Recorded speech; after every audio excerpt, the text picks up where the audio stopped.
I was totally blown away by this village in Indonesia, right in Tuban, East Java.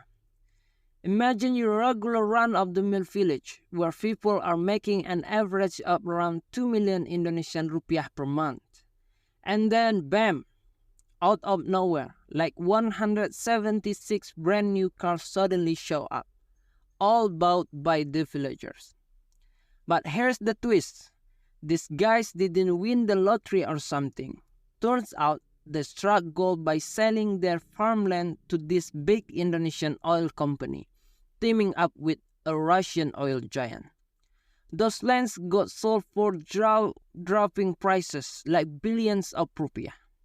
The head of the village dropped the deeds that people were scoring an average of 8 billion rupiah each. And wait for it, some even score more than 20 billion rupiah. So naturally, with all the dough in their pockets, they went all out, buying swanky stuff like fancy cars and cool houses. The village went viral, earning the title of billionaire village. And I mean seriously, they bought 176 cars in total. Can you even believe that? Fast forward a year later though, and things aren't looking so rosy. Some of these folks are struggling to make ends meet, cause guess what? They're jobless now. Some had to sell off their livestock just to get by. Life's throwing them some major curveballs. And here's the kicker. This whole thing teaches us that having a sudden cash influx doesn't guarantee everlasting success.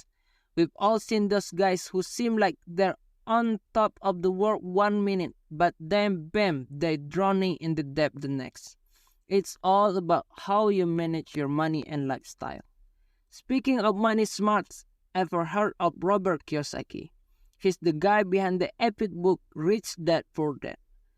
I haven't read it myself, but I've been watching his YouTube feeds, tuning into his podcast, and catching his seminars. Trust me, you wanna jump on the train too. One golden nugget he dropped is understanding assets and liabilities.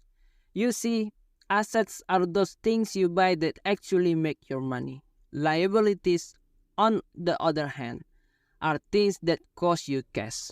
Like those village peeps who splurge cars without any income. Imagine if they invested that oil money into new land to hustle. Things would play out way differently. Alright, folk, let's wrap this up with a dose of wisdom. Remember that village in Tuban, Indonesia, with its epic rise and tough fall, teach us a valuable lesson. Sudden wealth doesn't guarantee lasting success. It's all about smart money management. Learn from the journey and make sure you're making choices that build your future, not just flashy moments. Speaking of building your future, take a page from Robert Kiyosaki's playbook.